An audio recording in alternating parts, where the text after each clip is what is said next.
আজকে 5 জন ডাক্তার কোনো ধরনের অবহিতকরণ ছাড়া ডাক্তাররা নাই, মানে তারা থাকার কথা ছিল 5 জন নাই। আর মাঝখানে গতকালও অনেকে আছে নাই। এই 5 জনকে শোকজ দেওয়া হয়েছে এবং আমাকে হোয়াটসঅ্যাপে সকাল 8:20 8:30টার মধ্যে এই অ্যাটেন্ডেন্স শিট পাঠিয়ে দিতে হবে। এই 100 জনের মধ্যে কে কে আসছে সেটা আমি তখন দেখে দিতে পারবো, সিম্পল। এরপর হচ্ছে উনি 7:45 ডাক্তারদেরকে একটা ব্রিফ দিবেন, সব ডাক্তারকে একসাথে নিয়ে একটা ব্রিফ দিবেন যে আজকে কী ধরনের অ্যাক্টিভিটি করবে। এটা 7:45 উনি এটা এনশিওর করবে। আজকে 5 জন ডাক্তার কোনো ধরনের অবহিতকরণ ছাড়া ডাক্তাররা নাই, মানে তারা থাকার কথা ছিল 5 জন নাই। আর মাঝখানে গতকালও অনেকে আছে নাই।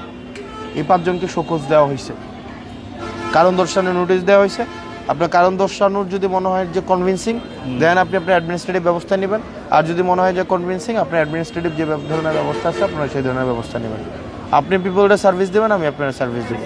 আর আপনারা এখানে ডাক্তার আছেন, আপনাদেরকে আমি ডাক্তারি শেখানোর এই দুঃসাহসটা আমি করবো না।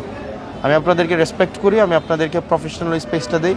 আমাদেরও যেহেতু রিসোর্সের লিমিটেশন আছে, আমরাও আপনাদেরকে সব রিসোর্স দিতে পারি না, আমাদের সীমাবদ্ধতা আছে, আমাদেরও রুম স্পেস সংকট আছে, এইটা সেইটা অনেক সংকটের মধ্য দিয়ে আপনাকে সেবাটা দিতে হবে। এবং এই জন্যই আপনারা হচ্ছেন এই সার্ভিসে আসছেন, আমরা আপনাদেরকে বেশি সম্মান দিতে পারবো।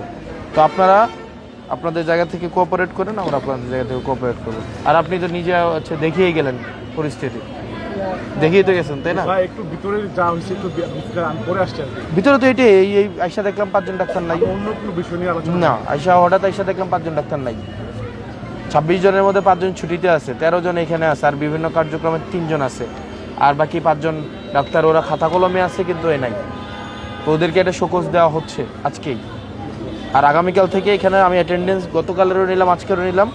বেশিরভাগ ডাক্তারই হচ্ছে আপনার দেখা যায় 9টার পরে, 8:55, যেখানে 8টায় থাকার কথা ছিল। আবার যাওয়ার সময় চলে যায় আবার 1টা দিকে। আবার অনেকে যাওয়ার টাইমে আবার অ্যাটেন্ডেন্স দিয়ে যায় না, তো বোঝার উপায় নেই। তো আগামীকাল থেকে যেহেতু 8টার মধ্যে ওনাদের অফিস শুরু হবে, তো মহিবুর সাহেব উনি 7:45 সব ডাক্তারকে নিয়ে একটা ব্রিফ দিবে আগে, সবাইকে একসাথে করে।